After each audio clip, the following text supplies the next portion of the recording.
good evening. Today is Saturday, December 6, 2025, and we're having the monthly Astrophotography Special Interest Group meeting for the Fort Worth Astronomical Society. Our featured speaker today is Bob Sirkis. Bob is going to walk us through remote access for the new Noble Observatory. And so we're going to go ahead and just hand it over to him. Bob, go ahead and get started. Okay, I need to request sharing. Oh, sharing, right. Okay. Allow. There we go. Okay, and now I'm going to share screen. Perfect. All right, can everybody see my screen with the monkey I head? see. Yes. Yes, we do. Okay. Hey, Christian, how are you? Hey Bob, good to see you guys. Okay. Hey. So this isn't going to be a whole lot of automated stuff. I'm gonna walk through what we have, and we'll try and image some stuff. So the first thing I'm going to do is I'm already, excuse me,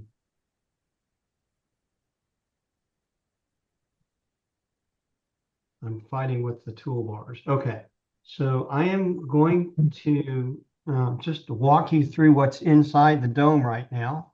Okay. Um, so it is 1909, so this time here is correct. So what you're looking at right now is via the infrared web camera, which is sitting at, um, I would say about 7 o'clock low, is the interior of the Noble Observatory, which in NODA here, you're looking at our pier, and we're looking down at the floor at the moment. So just to kind of walk you through things. So if you ever are in the unfortunate need to have to do this, you have an idea of what you're looking at. So this is with the camera at its lowest point. So of course we have the pier here. This is the pier side computer. That little light, I believe, it's a reflection off. Um, so originally we had thought to have everything set up so all the lights would be on and we could see it, but we have found in our testing that every bit of light, infrared, blue, any kind of light reflects off of the interior of the dome, Hmm. and it it causes gradients.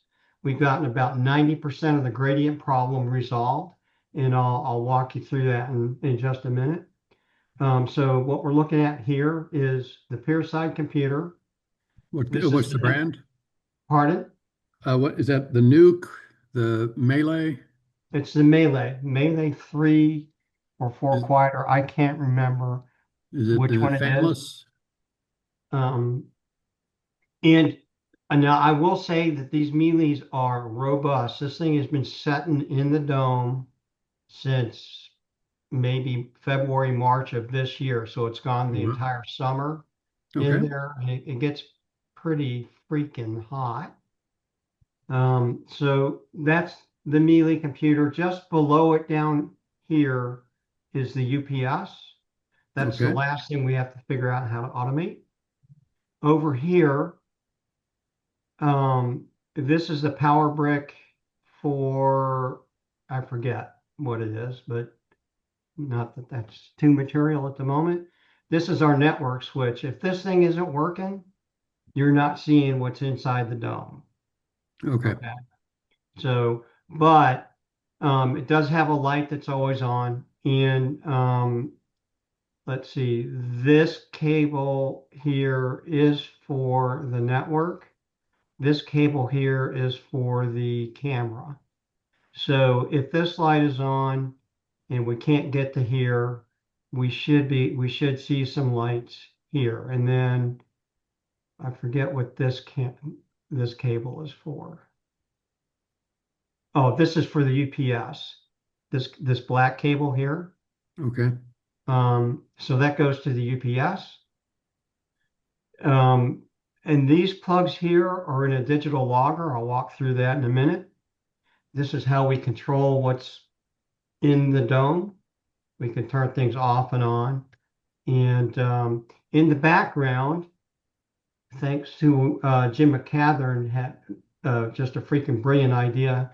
Now, over here is this little desktop. It's got a bunch of stuff on there right now. When we're finished, it'll be empty. There won't be anything on top. On the bottom, underneath, you'll see this is the network switch. So this is taking the fiber optic cable from the astronomy building and driving the network. It's a 1 gigabit hub from the astronomy building out to the rest. And then these network cables go out to the other pads, including this one. And it's up off the ground, and it's been working very well. This switch is also very robust. It's in addition to the heat, it's experienced a bit of water and survived. So that's pretty cool. This is our exhaust fan here.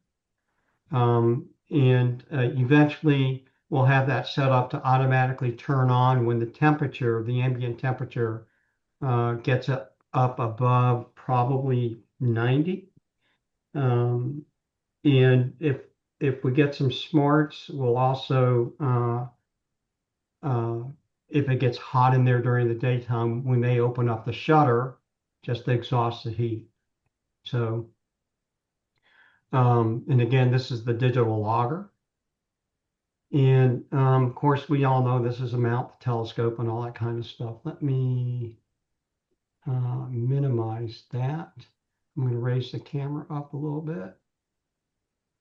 So, okay, now over here, can you all see the mouse pointer? Yes, we can. Okay, so this is the power brick for the dome itself. It's got a little blue light. We're going to cover that bad boy up. Again, originally I thought having these little lights would be a benefit, but honestly, I don't. I'm believing now just because the interior of the dome is white, and it does reflect quite a bit of light in there, and then just above it. When I raise the telescope, I'll go back to the actual dome rotator, which is right here. And then, so of course we can see the telescope. Well, I didn't mean to go up that high yet. Okay, so we have a Wander flat panel right here. All this equipment's been on there since the spring, and so it survived the summer. And it works pretty well. So a lot of the gradient was caused by the red light that's on the ZWO camera itself. And unfortunately, ZWO does not have a mechanism to be able to turn off the light. So it is presently covered with some black electrical tape.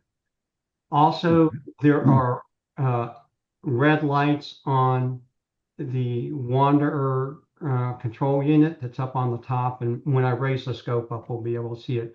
So any ambient light is covered by black electrical tape at the moment. And again, it's just to minimize the light. There is a LCD on the digital logger. It is covered up by a piece of oak and with Velcro on the outside, so that reduces that quite a bit. I'm not, we're not going to cover up the light here on this switch because it's, I don't think it's a wise thing to do, and I'm not sure that's going to be an issue.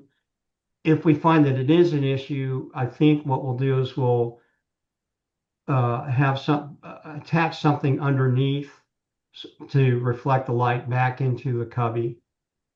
But I don't think that's going to be too much of a problem. Now, if we look up,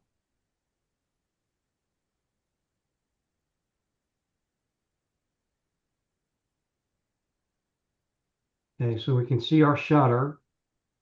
So the shutter, we've customized it quite a bit. And you can see these chains are loose. This chain here, the west side chain, that the dome is pointing to the north at the moment, is probably tight enough. We think we might want to take a link or two out of the south side chain, but it's operating okay.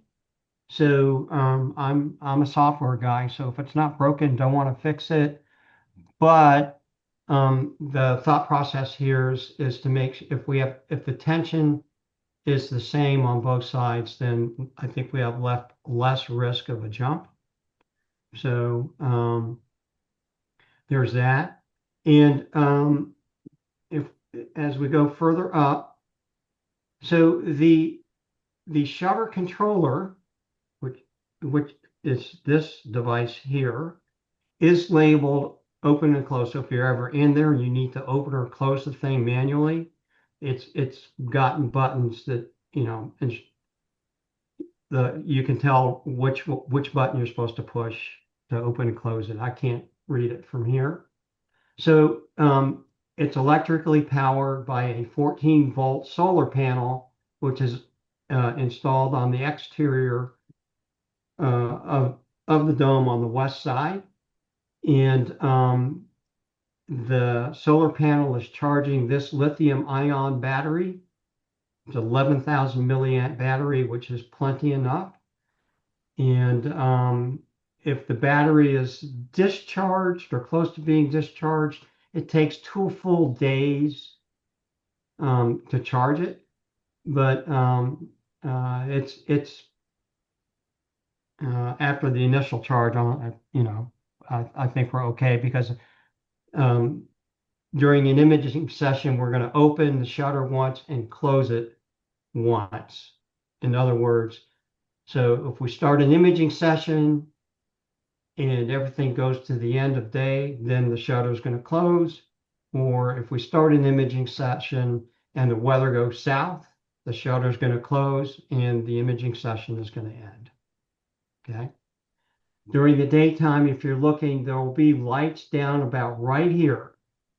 And it could be 1, 2, 3, or 4. The number of lights that are lit indicate how much charging has been completed. It tries to estimate how much energy is in the battery. And if you have any questions, just go ahead and ask. I should mention. Okay, so now I'm going to flip over to the digital controller here.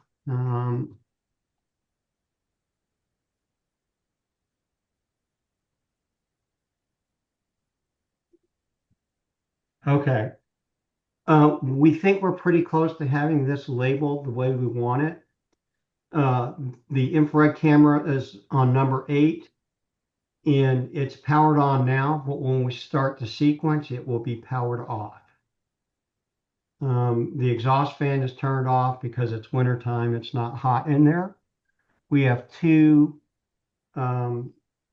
spare switches that we're not using at the moment. And this 4 switch will turn on the dome. Number 3 turns on the mount. Number 2 turns on the camera, the focuser, and the flat panels, and the fan that's in the Raza. So when you turn this one on, there's a lot of noise that comes out of the fan and the Raza, believe it or not. And then the imaging computer. This is how, if we need to reboot the computer, we just switch it off and then switch it back on. And that reboots the computer. So any questions so far? The fan on the Raza, is loud. Yeah, so you have one switch controlling the camera, the focuser. Wait, I don't see the fan labeled. Exhaust fan? No, that's different. Yeah, Where's which item? Where's the fan? the fan is physically inside it's around the mirror in the Raza. It's part of the Raza. Right. Well, I remember my Raza had a fan and it had a separate power pack, and I would run the fan for an hour or more before the imaging session so the two could equalize because I would carry it into the house and then out, right? And I would Yeah, want the temperature to equalize. right. But I would turn the fan off for imaging because I didn't want any source of vibration. Is That is this a good point. um Let me write so that down. And I'll tell you why that's a great idea. Okay. mhm. So I'm going to make number 5 the Raza fan. Yeah, because you're Okay. not gonna, you don't need the fan to run to operate. You only No, use you the don't. fan to get an equalization of the temperature is what you're trying to do. And since it's outside anyway, hopefully the temperature won't significantly differ. You will want to run it for a little while, Yes. but And you won't need to do it for an hour. no, no. And it's an outstanding comment. And I'll show you how we'll make that work. We'll implement it right now this evening. And then the Okay. next time I'm out there, I'll square that away. Okay. Okay. So while I'm doing this, uh,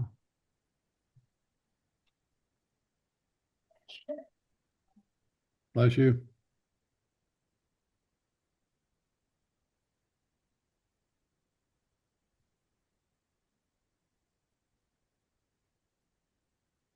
okay. And Okay. All right. we'll actually be able to test this out. Okay, this is way cool. Very All good. right. Okay. So any other questions or comments?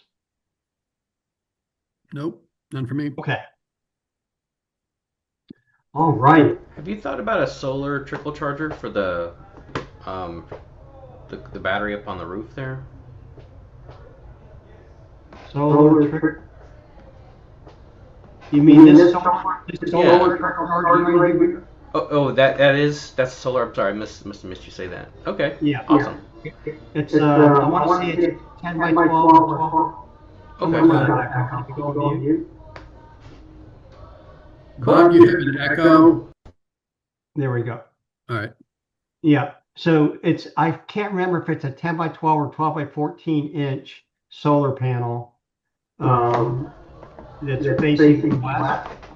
And it generates 14.5 volts output. awesome. No, sorry, I missed you say that. That's awesome. Yeah, it is. Yeah. I wish I could take credit for it, but it's a George Lutz thought. Oh, great. So, and I can send an email to Al Gore saying we are ecologically sound. So, And thank you anyway. for inventing the internet. Yeah. Exactly. So anyway, so that's all there. Okay, so we're good there. So what I'm going to do now is I'm going to go back here and I'm going to go ahead and power all this stuff.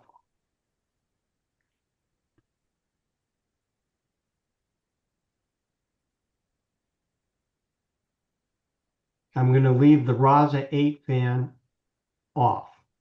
Okay.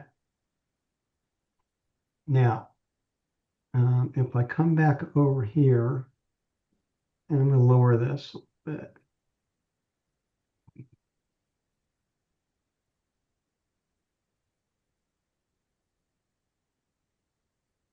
Now, you see the blinking light right there? I do. That is the dome rotation controller. Okay. So that tells us that it's powered on. All right. Very good. Okay.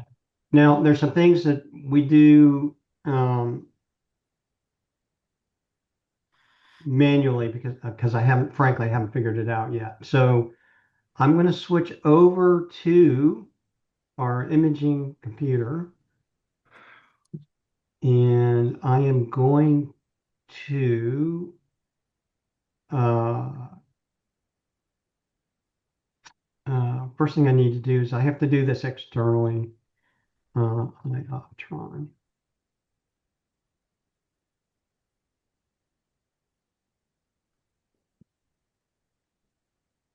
Okay, and then I am going to go to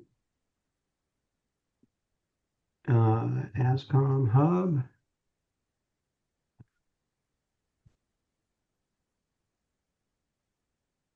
We have to do this because I think I found a bug in Nina and we're trying to sort it out. So in order to slave the telescope and the dome, we have to go through the ASCOM Hub. So I'm going to connect the telescope. And I'm going to go to the dome. I'm going to go to the dome and connect the dome. Okay, now I'm going to slave it. So as the telescope moves, the dome will move. And what I want to mention to everybody, because it kind of spooked me until I figured this out, is the dome moves after the telescope moves. So the telescope can go to its target, and then the dome will start moving. It freaked me out the first time because I didn't um, quite understand what was going on. So anyway, now, and the other thing I want to do is, and I do this manually, because I am not always sure yet that I can automatically get the flat panel, because if we have two of them out there.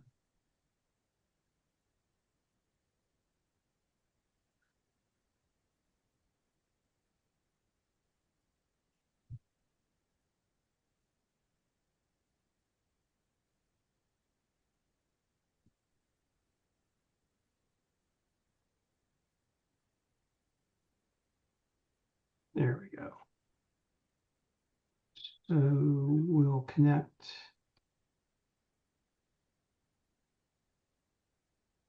And we're connected, and it's showing that we're closed. So wander cover 4 is that flat panel right there. Okay. So what I'm going to do now is I'm going to go into Nina. Minimize that. I want to go in here. I'm going to go into the sequencer. And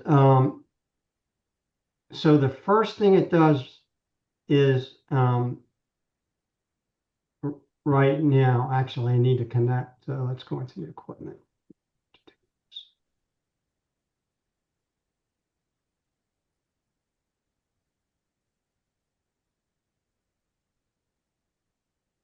And the manual filter wheel that we turn on, so we get the name of the filter in the sub. And then, yep, officer. We have no rotator, and we don't do a manual rotator because I found out the hard way. If you have the manual rotator and thinks you need to rotate, it will ask you to do that. We'll go ahead and connect them out. And then actually, I'll go ahead and connect the switch. Now, when we connect the switch,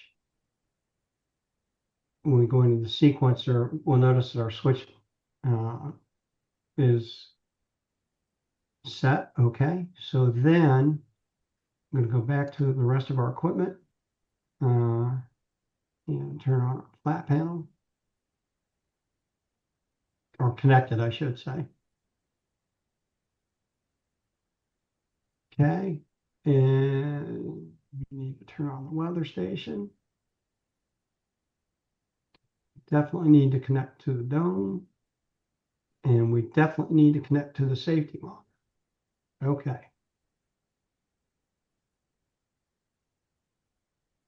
So what I'm going to do is this. Please note that we're on 0 here.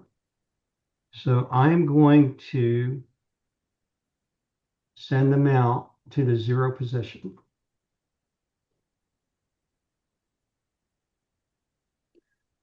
So Bob, is 0 what I might call the home position, or Yes, what you might cut. 0 is home. It's pointing north at Polaris. NCP, right? Yeah. Okay.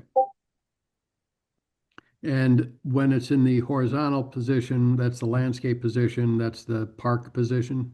Yes, it is. Okay.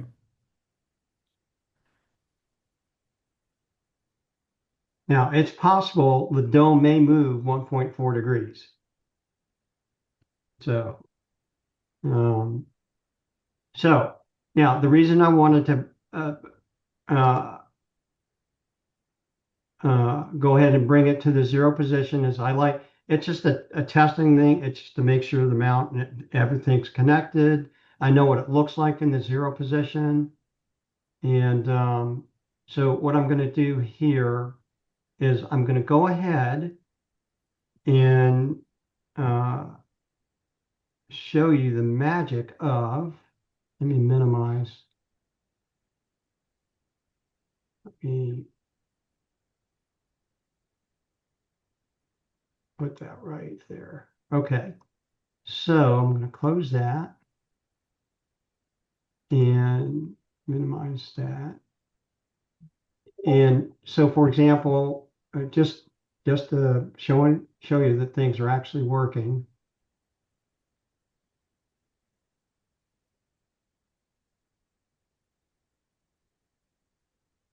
There goes the flat panel.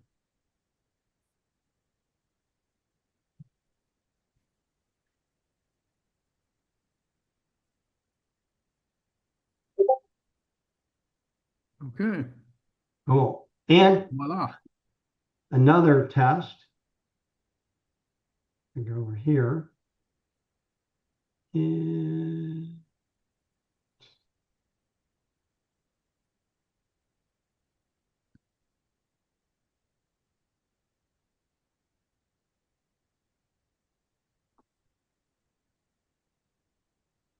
now this takes a bit of time, but it But it's works. opening. Pardon? But it's opening. It is opening. And you'll notice here, you can't see it here, but there's a limit switch here and a limit Right. switch here. So Right. when it hits the limit switch, it will stop moving.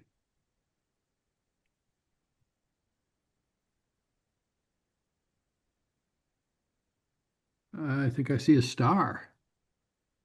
I guess You might either can. that, either that or it's dust on my desktop.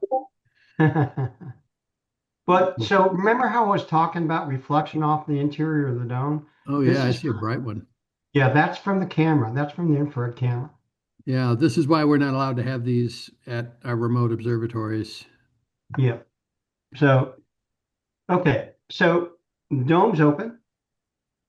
And so I'm going to move east uh, the dome. And then it should get to where it's going to go. And the mount should fall. Actually, let me do it this way. So you're going to actually move the mount, right? And then Yes, I'm going to move the mount. Actually, right. what I'm going to do is I am going to go to the framing wizard. Oh, okay. And we were interested in, what was that thing? I wrote it The down. monkey head, Yeah, NGC. NGC something or other. It was in the chat. NGC 2174.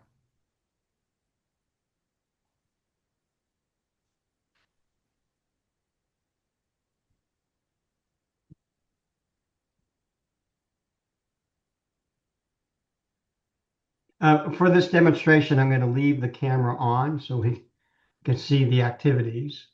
Okay. Okay, so it'll frame okay. Yeah, If we good. did a two-panel mosaic, actually, this would be a very good, that's something to think about. Okay, so now I'm going to slew and center. –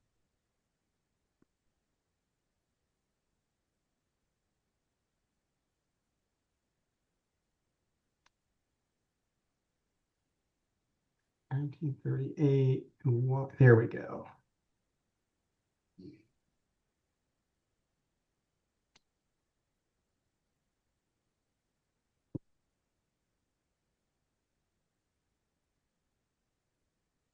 This is going to give me vertigo. Yeah, yeah, because I'm,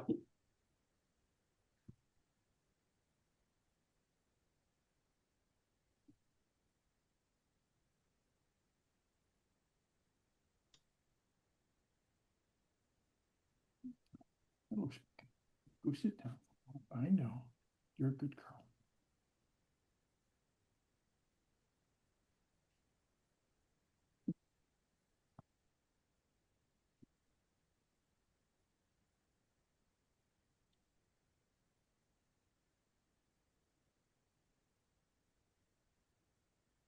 so the dome is 1.43. I wonder what's going on here. Why?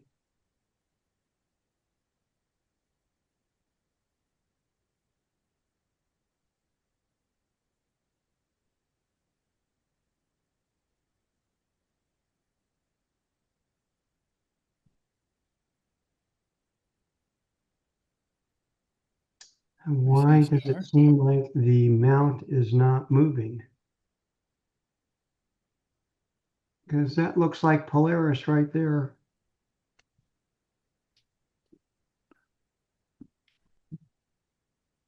Well, I saw everything move, but I don't know where.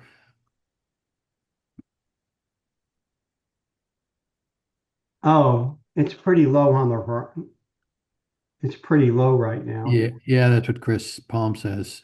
Ah, Um, okay, no problem. all right. What about How like about M33? sure. Or do you have another one in mind? No, that's good. M33 is good.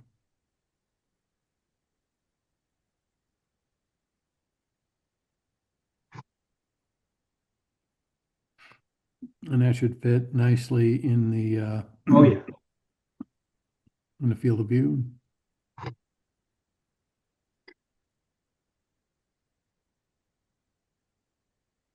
Okay, for those that are concerned about vertigo, Yeah, that would be me. and there goes the mount. Okay.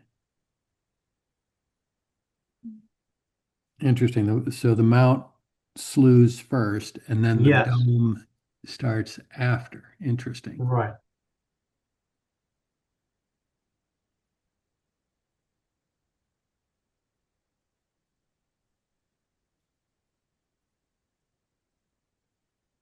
Now the two do not. Oh yeah, there it goes. Okay, I was Yeah, about to say it doesn't look like it's lined up, but there it goes. Now it's lining up. yeah. Now there's a lot of vibration going on right now, but once everything is going, then um, when the during the image session, there's no vibration because the amount of movement is very small.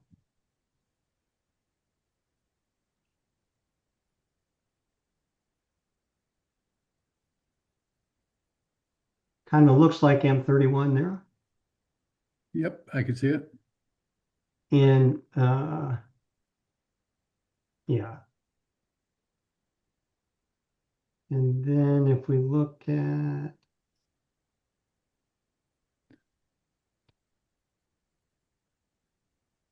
so we can see that the azimuth is moving. So is it trying to center? Is that what's happening? Yeah, it's slewing center. Yes, sir. Got it. And then does the camera somehow know to wait to take the image until the dome has moved? Uh, the Apparently, image because it won't, looks pretty yeah, it pretty it much always waits for the dome to complete slewing. okay.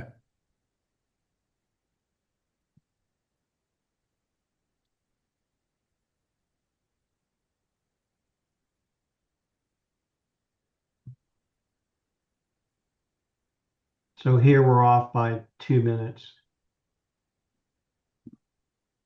Well, I'm sorry. Yeah, we're off by 2 minutes.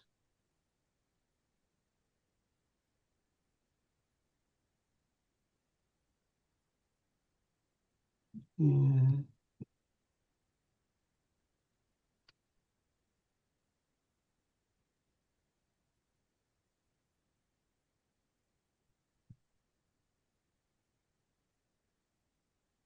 so now we're within the margin of error, and that's pretty cool. So if we were to go over here to um, imaging and just go ahead and cut a 30-second image.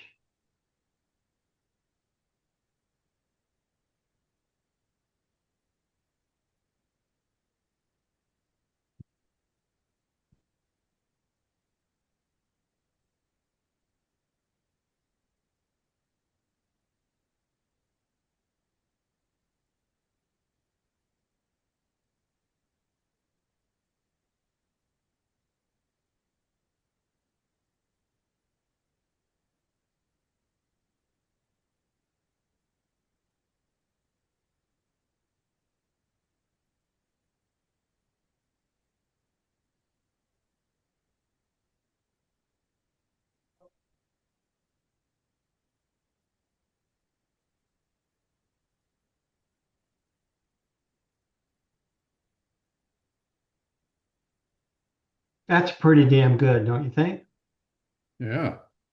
Um, okay, is that some uh, uh, what am I trying to say here? Is there some vignetting going on here? Yes. Okay. Yep. Okay, so let's talk about sequence for a second. So um, I'm going to uh,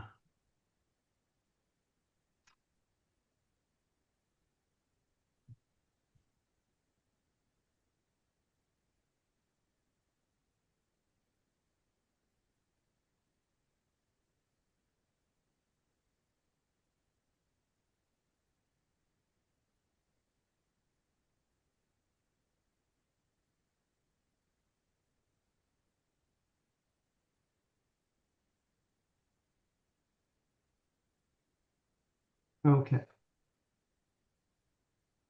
and connect all equipment.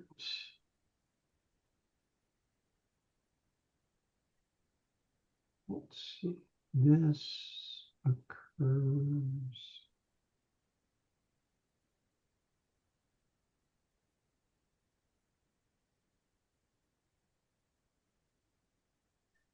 Yep. And I'm going to do set switch value and put it right here, 0.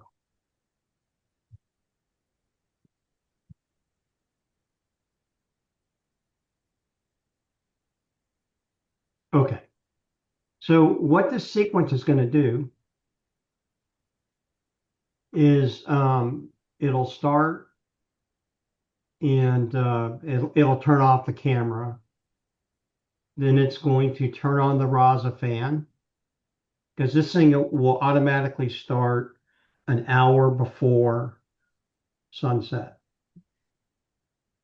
So um, then we're going to come in and connect all the equipment. Um, Question. All right. So an hour before sunset, yes, is the dome going to open also? yes, I'll get to that. Okay. So we'll go ahead and start the fan. Although we could actually uh, let's do it where it makes more sense. Move that to right there. Yeah, I Okay. think that does make more sense because you want the dome open so that the air will be circulating, so the outside air outside the Yep. dome will equalize with the temperature of the Raza. Yep. So okay, so the shutter opens, um, the Raza panels will kick off, and then uh, let's see here. I probably want to move uh, the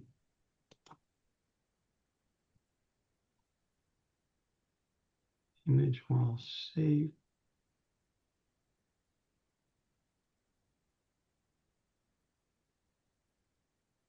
Yes, let's move this.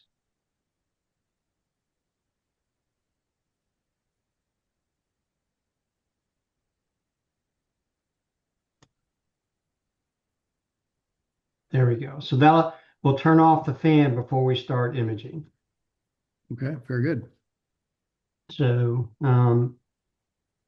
and oh, I haven't turned on the guider. I probably should do that. Although it'll automatically turn on when the sequence starts. Okay.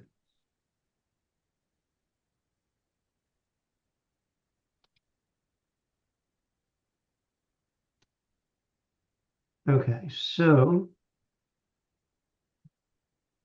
going back to the sequence, we do a lot of pushover messaging, and right now it goes to the three amigos, and that's me, Peter, and Jim. But I think eventually we're going to change that up a little bit.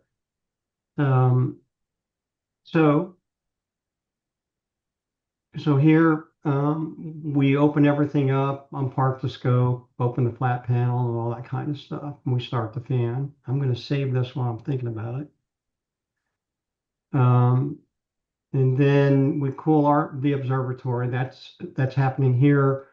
Um, and we're going to wait for nautical um, nautical dusk -20.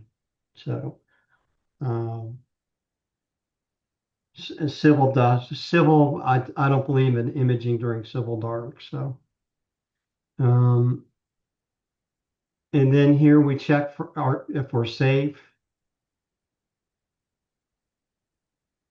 And if we are, we're going to go to a certain place in the sky and run our autofocus. I've been going back and forth as to whether or not we need this stuff or not. Um, my thought process here is just it's okay. We're doing it, 20 minutes before sunset, before we're going to do any imaging, so it'll get us close to being focused, and then we park, and then we start the image process. So uh, and we're going to image while targets remain tonight. So the way this part of it's going to work, right? Every month, APSIG is going to decide on what the three targets are of the month. So the target scheduler will always have our three targets that we want to image a month. In the chance that we're not, nobody's decided they want to image anything one night, so we'll just spend one night working, collecting data on three targets. But let's say Kristen wants to do M31 tonight. So one of the targets will be replaced with M31 for Kristen. And let's say, Kristen's only needs 2 hours. And then Bob's going to do the triangle, going to do Orion. So we'll capture Orion. So what we'll need to do is when we select our 3 objects for the month, we'll have to prioritize the ones that we want. So, put them in order in 1, 2, or 3. So that if we're going to replace, let's say we're going to, triangulum is number 3 this month, and Christian Penzic is going to do Andromeda. So triangulum would be dropped, Andromeda would be the number 1, and so on. So that's how we're going to do that so we can maximize our time there. Any questions? Okay. None for me. Okay. So that's how this is going to work. There will only be in the profile for the Noble, there'll only be one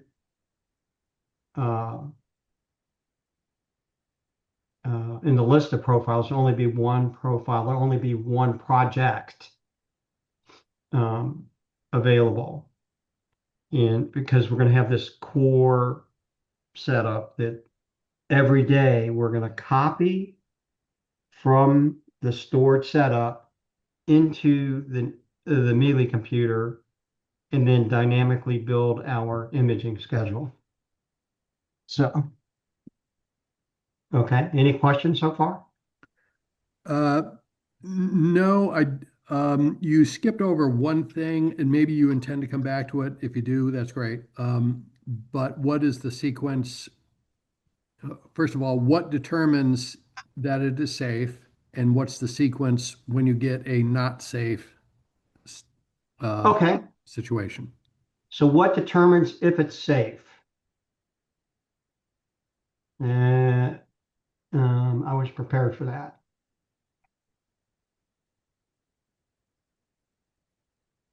Okay, the weather station determines whether it's safe. And so right now, our settings for safe are if the wind exceeds 15 miles an hour. I'm thinking with the solar panel, we may, even though I'm going to move that solar panel closer to the ceiling of the dome, we may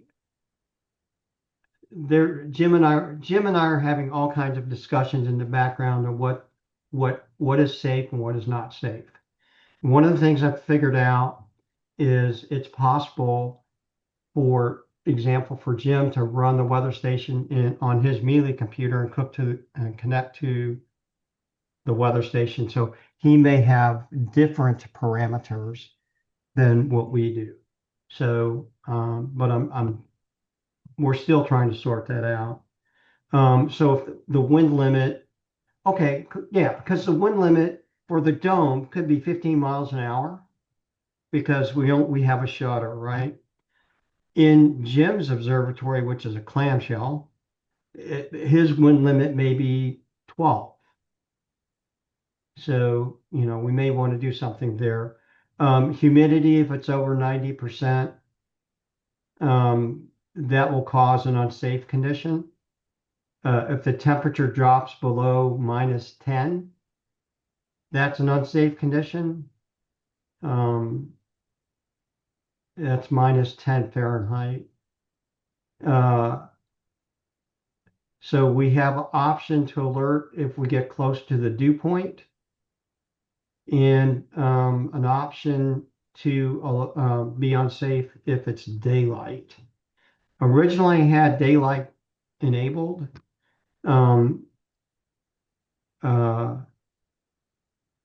But Jim brought up, if we do solar, then that's not an unsafe condition. But I may turn that on because if we're doing solar, we're not going to be doing Nina. We're going to be doing either a shark cap or Kristen, you've got a solar tool that you use, don't you? I've been using SharpCap actually. Okay. Okay. So So anyway, so we may enable maybe that. And then and then what what else? else is, and rain, if it's raining, that's an unsafe condition. So what happens is in Nina,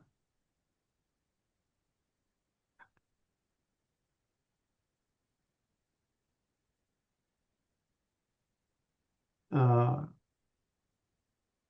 in equipment, and we go to safety monitor. So we're using these ASCOM driver that Sky Alert sent us. And so it's looking for those parameters. And if Sky Alert says it's unsafe, that is going to cause the shutter to close. Okay, and we'll get to that in just a moment.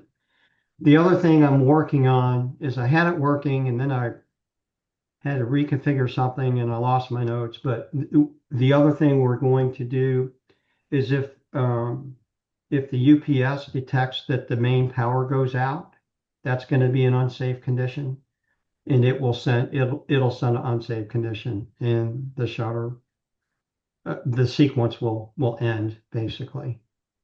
Does that answer the first part of your question, Stephen?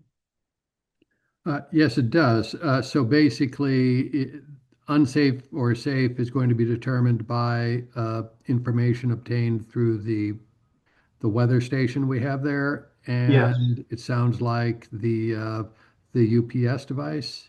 yes, yes. Okay. And then we're going to write a widget that will tell us if we lose connection to the internet. And Oh, if we lose, okay. Write a widget. Does that mean you'll get a pushover command or something? What does that mean?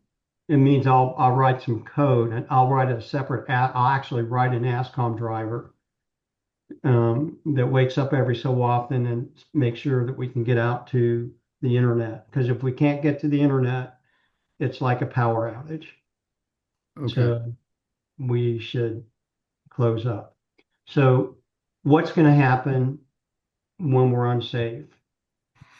We're going to stop guiding. We're going to park the scope, close the dome shutter. Actually, I think first thing we should do is close the shutter. I'm glad we're talking about this.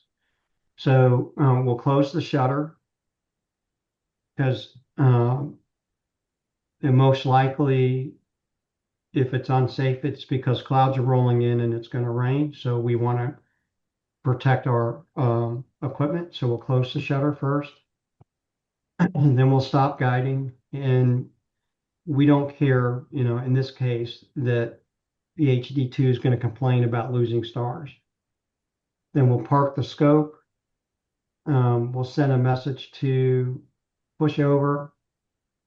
I'm probably going to take this bit out, and I think once we park, I mean, if we close because of weather, I'm not sure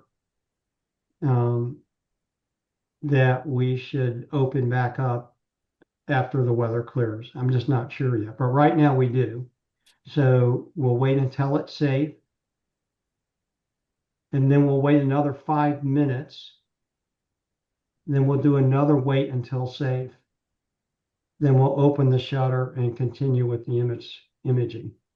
So, A couple comments on this. All right, so back to the safe and unsafe conditions. yeah, The So what happens frequently, and based on my experience at DSP Remote in New Mexico, uh, George is joining us now. Hey, George. But based on my experience at DSP Remote, and it's a great experience, by the way. If we get some clouds, we have an unsafe condition, right? And so Yep. all of my unsafe condition rules then kick in. It's very similar to yours. But if the clouds go away, um, we can, maybe get another hour or two of imaging, right? And Yep. every hour counts. Yep. Uh, so just in my opinion, if the weather says you've got clouds, um, is that a condition that you're going to rely on for safe, unsafe? Yes. Okay. It automatically, the weather station automatic. I gotta move this thing. Uh, uh, cloudy is cloudy is an automatic unsafe condition. Okay.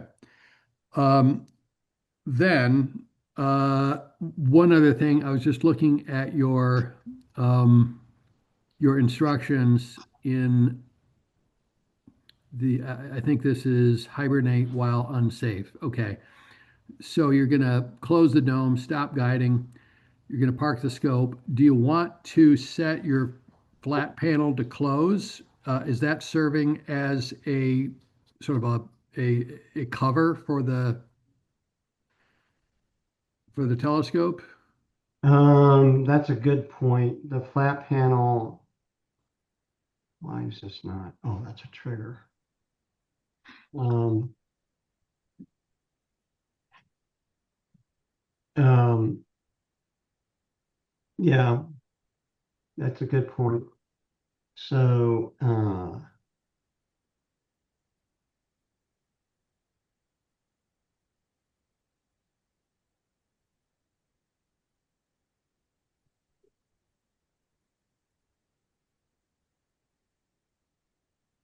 here we go. And then you're going to have an open when it goes safe Yeah. again. Yep.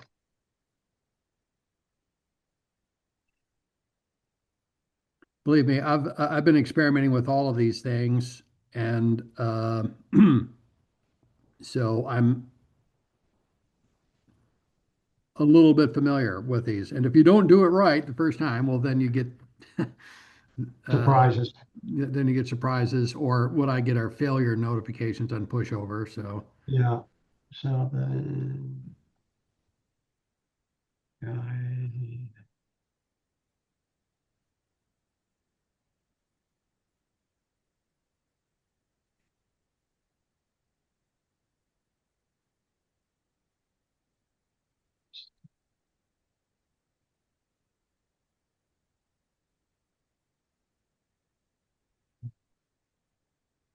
Okay.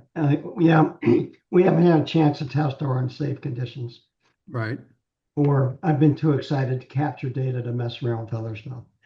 okay, So You can we'll also see. put that closing of the covers in your shutdown sequence. And then during your imaging sequence, it can be going back and forth for cloud, not cloud, cloud, not cloud all night. And Yeah. when finally it's that shutdown sequence, that's where it closes the covers. right. So in the shutdown, you should basically have many of the same ones you have for the unsafe conditions. Yeah. If Right. not all of them, I Right. mean, basically. You're also going to Yeah. have one camera and maybe, um, I don't know if how often are you going to do flats? Did you say once a month or something? I'm going back and forth on that. I wanted to ask the group. All right. Well, Um, there's different philosophies. Glenn Frasier is of the view that, he'll do them like once a month or even wait longer. Um, just for fun, just to test it out. I've been doing flats every time I image, but I'm going to probably go to a longer time period. So, I mean, there are different views on this. Some of the views are, and they make sense to me. If you've got a filter wheel, right? Yeah. sometimes some of the dust will move as a result Yep. of the filter wheel moving, right? Yep. And so then your flats become different. So that's the reason why right now I'm taking flats after every imaging session, but I'm going to experiment with this and test it and see if my flats from 2 weeks ago work with the data I collect now, just to test that and see if it works. So that's the main thing. I've also heard some people say that sometimes even the filters themselves will move, although, I mean, in my head, I know my filters are in there screwed in tightly, but apparently, they can come a little bit loose and wiggle a little bit, I guess. Yeah. That's Well, something it's else, a but you don't have these problems. well, no filters. That's true. Um, and I don't. My thinking is, taking the flats takes 30 seconds because the Yeah. exposures are. Well, let's look. Let's have a look. If we go to equipment and we go to flat panel, 0.25 seconds. So you can. And this, can we get this out of the way? There we go. Yeah, so 0.25 seconds for the flats. So um, So it, less than a minute. yeah, not very long. So And if it's not that much of a problem, you've been saying you've had pretty fast upload speeds. oh yeah, I mean, why not go ahead and get them every time, I guess? yeah, because even though the flat plant it's closed, it's not sealed. Right. And you know, crap gets in there, critters get in there sometimes, who knows? So Yeah, uh, spiders, pardon? bugs, you're going to have Yep, everything. yep. You might even get a bird. Yeah. So, since we really can't use DDT around the building, um, and the floor's not sealed yet, and that's one of the next steps. And we should warn you, yes. So Jim and I were out there about a month ago, and we were standing next to his, chatting about something. I moved away. Jim looked down, and Mr. Snake was there. Uh, So. Hopefully not a rattler. I think it was a green. What was it, Jim? It was a green snake, yeah. Okay. It was a brown thing. I really didn't get close in the dark of night to inspect very much, but he's bigger than what I wanted to grab. Yeah, if you can get close enough at night to to see exactly what kind of snake it is, you're probably too close. Yeah. That's Yeah. that's my philosophy. Yes. So Well, we were anyway, close enough that we scared each other, but it was yeah, not a poisonous snake. I yeah. don't know who's scared worse. So anyway, so getting back to the sequence. So at the end of the sequence, we do normal stuff. We warm the camera. My thinking on that is it could be cold, there could be dew. It just, I think taking a couple of minutes to warm the camera is a good thing. Yep, I do the same thing. Um, uh, in fact, yeah, and I warm the camera uh, before I close the flat panel. The other thing I need to do is that's why I'm not taking the flats automatically yet, is I just haven't figured out the proper way to do that. There are a couple of ways. I don't know what the best way is yet. And we close the panel, park the scope, park the dome. Although we don't have to park the dome because when we park the scope, the dome follows. So we could actually get rid of this. Okay. Then we disconnect all the equipment. We send a bunch of messages out. I don't know why I do this twice. And then this script collects up a bunch of stuff. It collects up all the logs from PhD, autofocus, uh, Nina, dome logs. It picks up the sequence.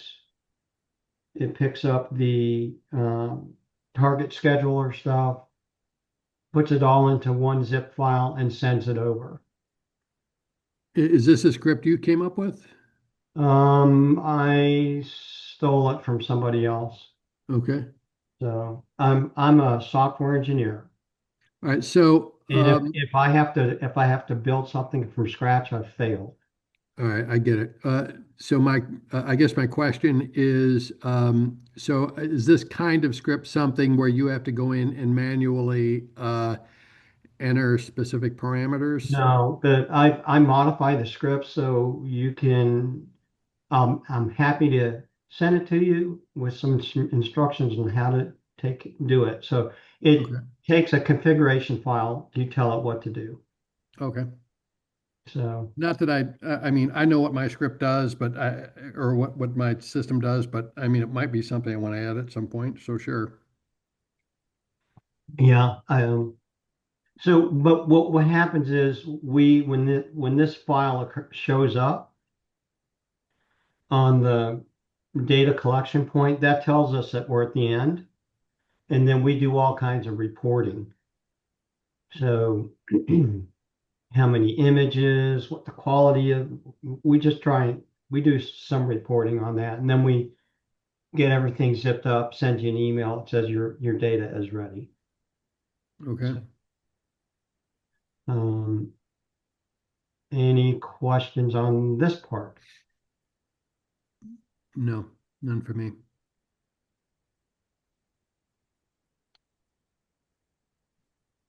Uh, that's so that's what I had there.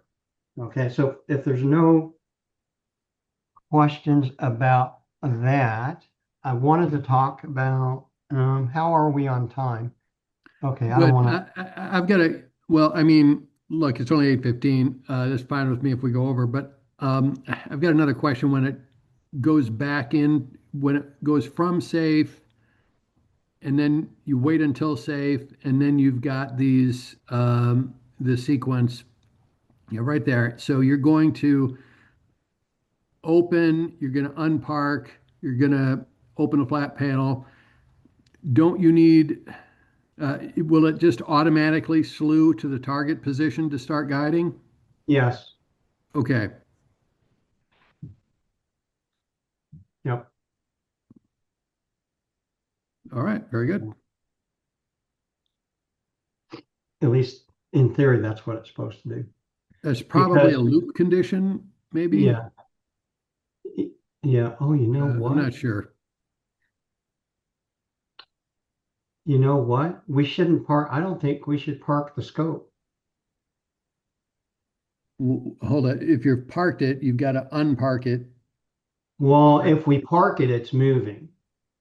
Actually, because this is so in Jim's instance, he has to park his scope Right.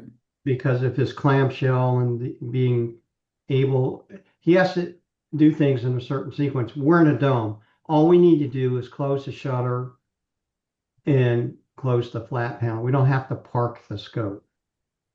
Okay. My So, 11-inch cover will collide with the dome if the dome is closed. Right. I've got that same problem. Yeah, so when I have an emergency shutdown, the covers stay open and the dome Yeah. closes. Then I Right. just got to go back the next day or whenever and open the dome and close the flaps. Okay. so I think we can unpark the scope. We don't have to worry about Or you never have to park it to begin with, right? exactly. You just You close know, the flat panel cover you close the dome shutter, you close the flat panel cover, and in theory, uh, the I mean, everything will reopen, and you won't have to slew as far, right? Right. Yeah, it'll slew and center, and Yeah. Okay. so start guiding. Yeah, and the whole purpose of stopping the guiding is just to prevent all the stupid alerts that will occur. Okay. Okay. So while we're on that, if you wanted to, you could just close the dome shutter, stop guiding, wait until safe, open the dome shutter, and start guiding. Yes, that is a good point. They're going to be simplified some.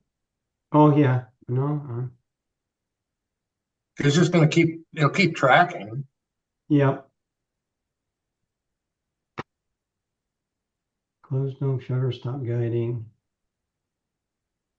Wait until safe. Open dome, start guiding. Yep. And then at the end, if we're unsafe at the time of sunset, then it's going to go right into here. So And you've got two wait until safe commands. yes. I mean, it's either safe or it's not, right? So I don't think you need both Well, of those, there's a reason for that. right? So wait until safe, send a message that we're safe, and then we're going to wait 5 minutes Okay. to make sure we're actually safe. And um, so that we're, you know, the clouds come in and then they clear for a minute and we go unsafe because the clouds roll back in.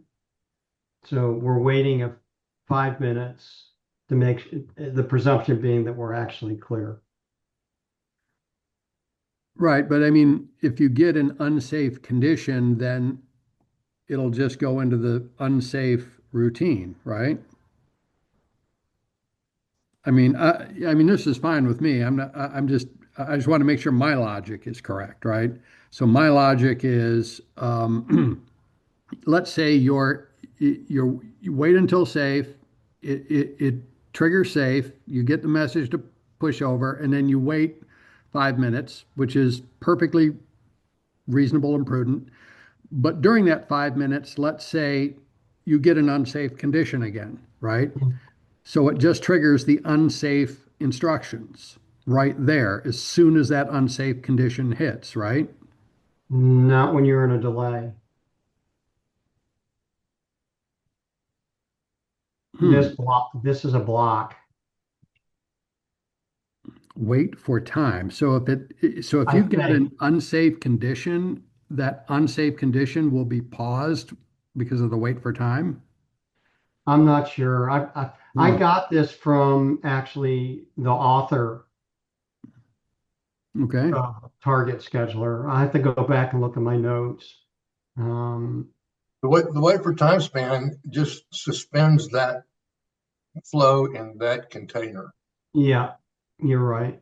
So you're gonna have a send a pushover, then it's gonna wait 300 seconds, and nothing's gonna happen. Whatever's happening just stays that way. Then you have another wait until safe. Oh, yeah, and this is actually, um, Stephen, uh, to catch if it goes unsafe while you're in the safe condition, while you're Okay. processing this. The idea is it's just not to be getting into a safe unsafe loop. Okay. Well, because you don't want to open the shutter and close the shutter, open the shutter, close the shutter, open and close, right? Okay. Because this occurs when it's safe, and this occurs when it's unsafe. Okay. So when we're unsafe, we're closing. We're going to wait until it's safe, and then we're going to, because this is in the unsafe. And then we're just going to wait. We're just going to make sure it's safe before we Yeah, Okay. go. the second wait until save is in case it It becomes goes. unsafe during the 300 seconds. Yeah. Okay, just for grins, can you open the image while safe? No, that's not it. Where's the commands for when it becomes unsafe?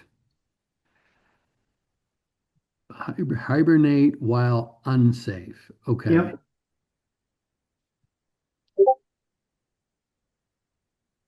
Okay. All right, I got it. I see it now. So, okay.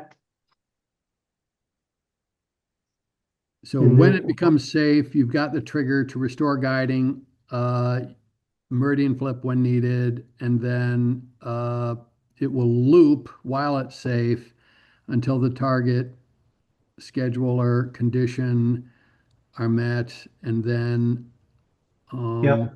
there you go. Okay.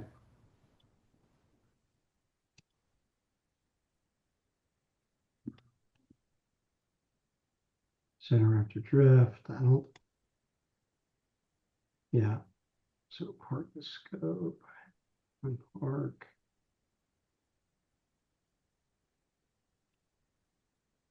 Um, yeah.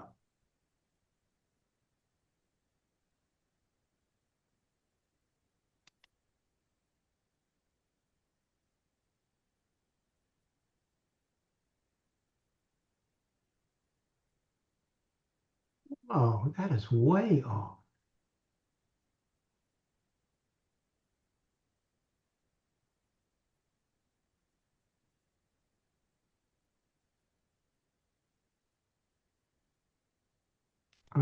They made a change. Okay, we have to look at target after drift. Okay.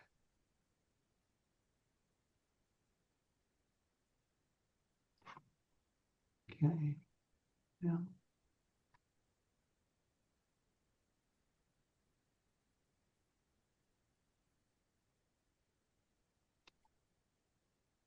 Okay.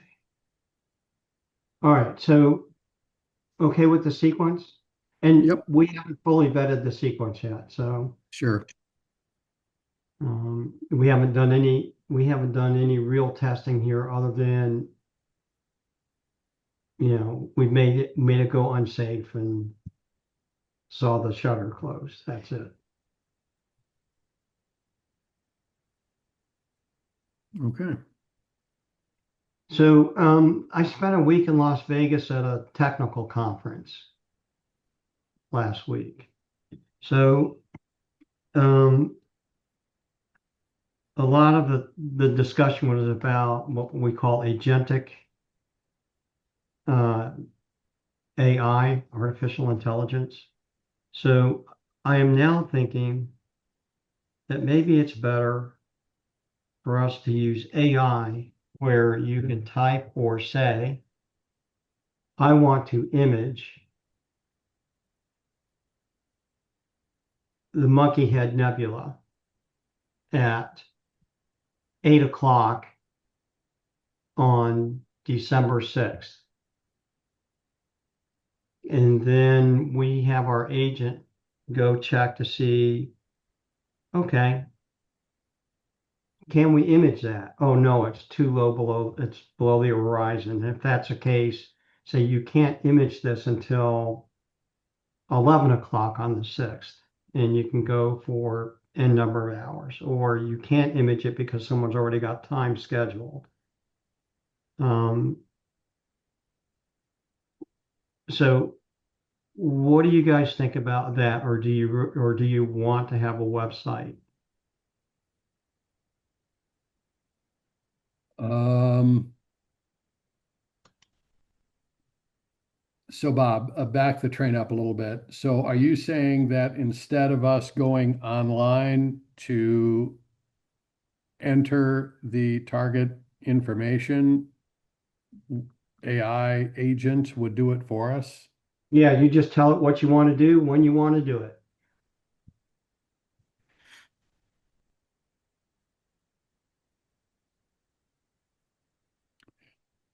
I think that's something we should test and see how well it works. Why not?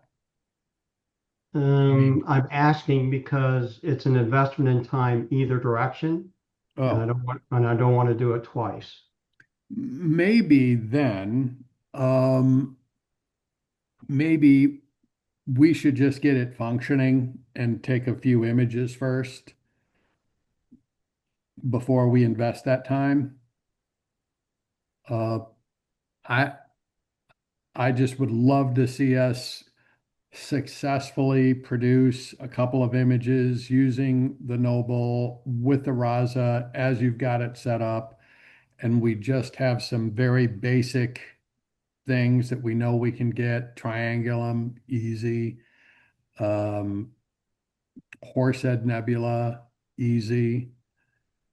Just get some easy targets under our belt. And then once we get the easy targets under our belt, maybe like in February, we say, okay, guys, we think we've got this mastered. Let's look at Agent AI to see if we can take this to the next level. Just my thought. I don't know. I'd support that too. I'm deploying AI at my work as well, and it's a pretty heavy undertaking. Um, Plus, honestly, it's kind of interesting to see all the pieces.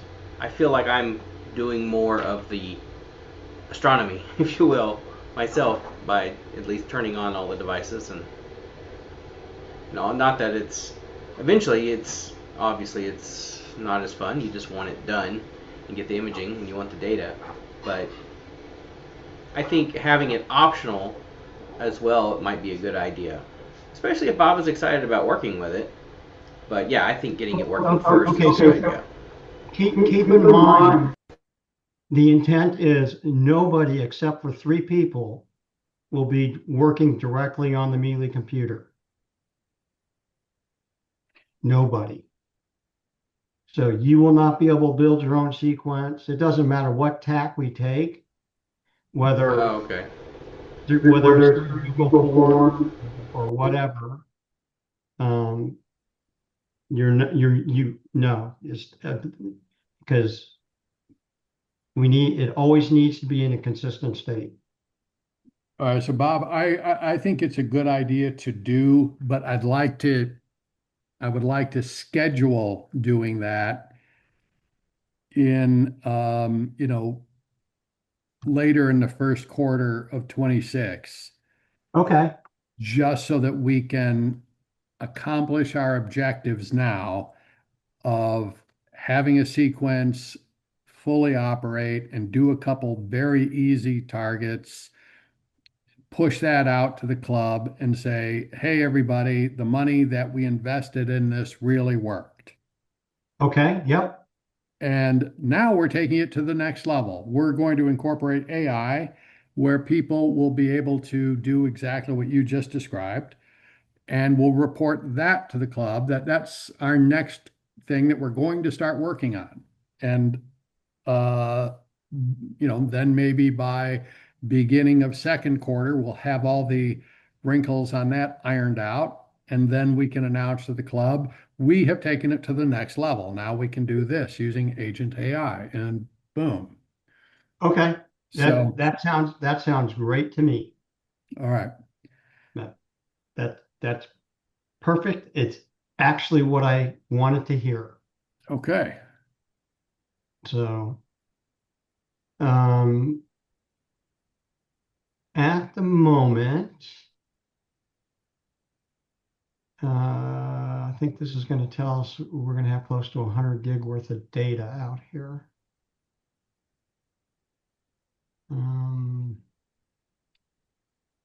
Let me see.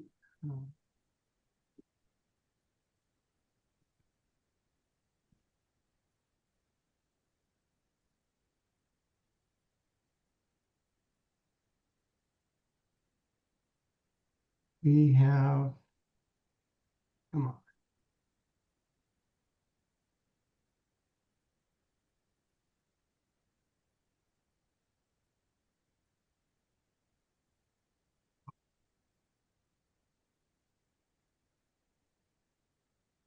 Yeah, we have over 43 gig of data that we've collected so far. Wow. Some of it's good, some of it's bad. Okay. Well, yeah, I get it. And in here, this is the shared directory. Okay. So Peter and I need to figure out how to make it so everybody can get to this. So, but this is what you'll pull a zip file. I know that. Just open it anyway. And it's going to have all your data in it. So that's light. And then what I have yet to do, and should have it done in the next week or two, that's the bit that's going to create the fully functional, for lack of a better term,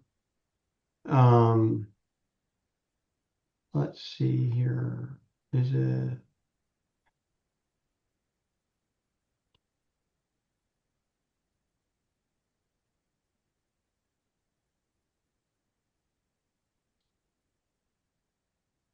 so it'll have so your zip file will have your light data, right? Your captured data, your logs,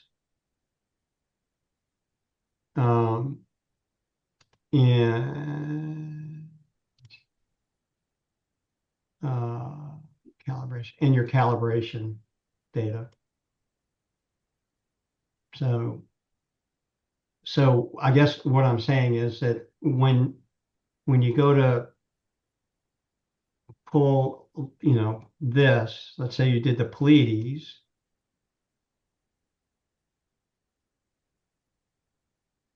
I think there's a lot of data in this one. Yeah. So there will be configuration logs and then your calibration, which will be your flat panels, your flats and your darks and lights and all that jazz. Now the darks and lights will only do maybe twice a year. And I know there's a lot of discussion about uh, bias and darks. And since we only capture them twice a year, you'll get both. You can choose to use them or not use them, but you'll have them. So, so the idea is you'll get a link, you get an email with a link to download this data. And the reason why it's a zip file is it's all one data. It's all one data object, a data or a data set in the IT world parlance. And, they can be pretty large. So, for example, this one, 281 is awful big. It's 15 gigs. So I think it's 15 gigs. Anyway, if you have reasonably high-speed internet, it won't take you very long to download this. So the idea is that capture the data as your data is being captured, it's being delivered to the data centers. That's Peter and my house. And then after your image session is done, we package it all up and we let you know and you download it. Any questions or thoughts on that? None for me.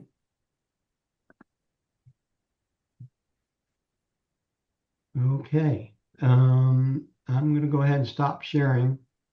Okay. That's about the end of my spiel. Any questions, comments, thoughts, criticism? Bob, congratulations. I didn't think it would ever really come true. I had my doubts. Congratulations. Thank you. Yeah, well, a lot of people had a lot of say in it. Yeah. So Well, this even is, the guy from Abilene.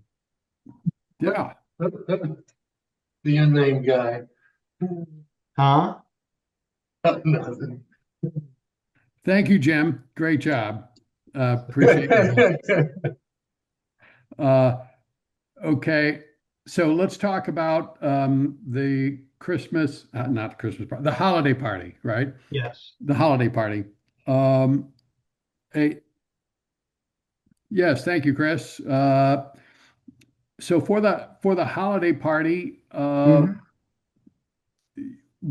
so the plan is to you're not going to have the same kind of technical discussion. You're going to say, here's the dome. The dome is opening. We're now slewing to Exactly. That's exactly what we're this going to do. nebula, and here we are, and now we're imaging it. So because a lot of people, I mean, I'm very interested in all of this, Right. right? A lot of people aren't. The imaging, the visual folks aren't. So the Yeah, idea is here's a dome, here's its slewing. Once it starts capturing data, we're yeah, going to go to the image controller that's in the dome, right. start up SharpCap, and have SharpCap do the file monitor, and we'll render the image Oh, okay, as as it's being created. okay. Now So PixInsight has a that same thing now, or not PixInsight. Nina has the uh, electronic you, EAF, you, whatever it is. it does. You realize how much memory. Live stacking. That's what I'm Yeah, trying to say. you realize how much memory it requires. I don't because It's a great tool if it's right. on. Yeah, no. We'll do it that way because A, I know it works. B, the PureSight computer is, in my opinion, barely functional to do what we want because I haven't removed all the bloatware off of it yet. So, for Okay. example, the imaging computer is not going to have a browser. All the Microsoft stuff where crap automatically pops up and weather and all that crap, it's gonna be a bare bones Windows system just meant for imaging. So that's going to be cleaned up. So that's one thing. The live stacking tool does require a bit of memory. I Okay. think our Mealy only has 16 gig of memory on it. Hang on, we can find out real quick. Uh, uh, and frankly, that particular computer's not meant for that. I love the idea of being able to live stack in Nina. It makes a lot of sense. But I don't believe this particular machine will support it. Hang on. Okay. Uh, Understood. um,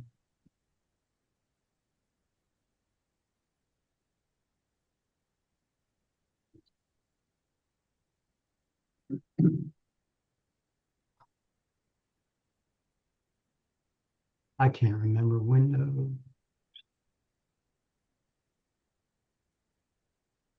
Uh,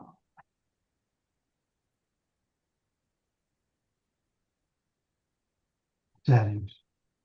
I think it's settings. I don't know. I can't remember the Windows widget to tell me how much memory I've got.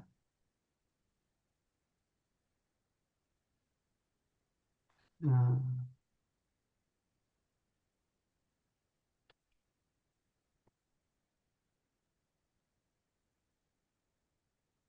my God, I can't believe I can't remember this. Um,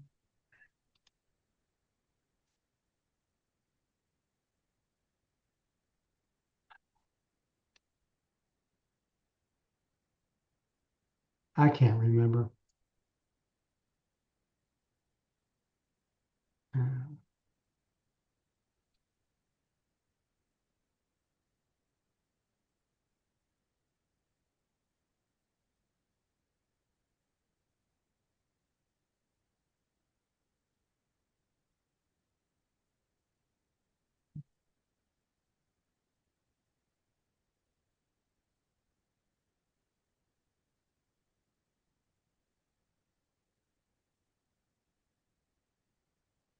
I don't know. I think it's only got 16 gig. but I can't remember the Windows widget to tell me how much memory we got.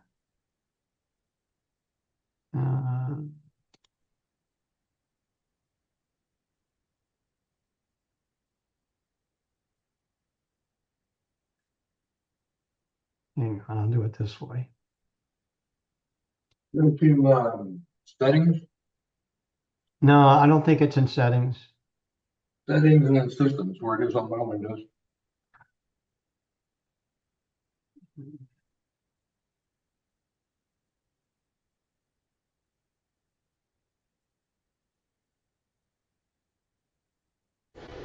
If you go to settings, system, about, mine shows installed RAM under device specifications, but We have 16 gig.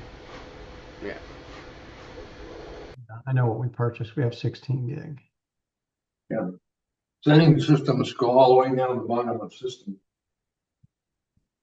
About.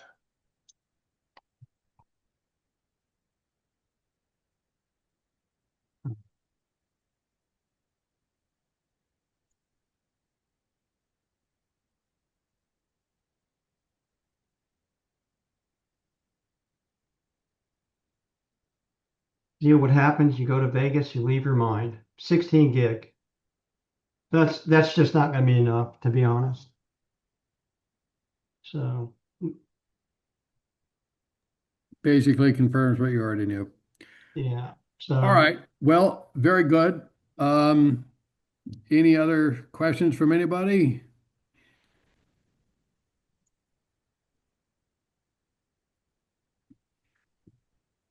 If not, Bob, congratulations.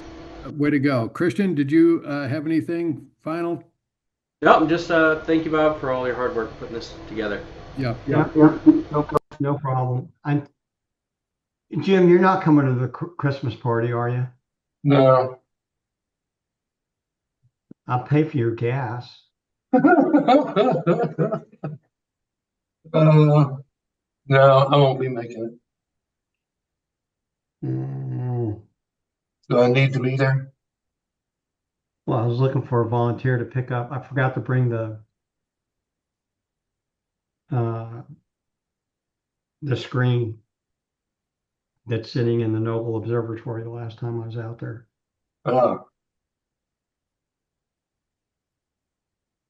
I'm not volunteering. A projector screen? What? A projector screen?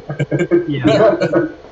That There's a was, little USB display. oh, USB display. No, not the display, projector screen. Because I thought Bill gave one to Bruce for that very purpose. He gave the projector, not the screen. I thought he gave the screen too. We can check. Might save you a trip. I'll talk to Bruce. I didn't know that we had another screen. Or maybe someone took it out of the astronomy building. I don't know. I think it was his personal one. He was offering as a backup. Okay. I'll talk to Bruce this week. And then if Bruce doesn't have a screen, I'll call my friend Jim in Abilene. Stop by Home Depot, get a piece of white shower masonite or something. Prop it up. Prop. What? No, I was just saying you could just get a board. But yeah, that screen would be better. Yeah. Actually, I think a TV might be better. So I'll figure it out. So yeah. Well, that's all I had, guys. I appreciate everybody's thoughts, and I've got notes, and I will get the Google form ready and all that kind of jazz. So All right. it's taken a while, but it's been worth it, I think, at the end of the day. So 100%. Thank you again, Bob. I'm gonna go ahead and adjourn the meeting. My computer will generate the video and I'll post this on YouTube. Probably not tonight, but at some point tomorrow, and then send out a message that it's there so people can watch it if they want. But fantastic job. Thank you so much. Thank you. Have a great rest of your weekend, guys. Thanks for All right. coming. Thank All you. right. See Bye you bye. all later.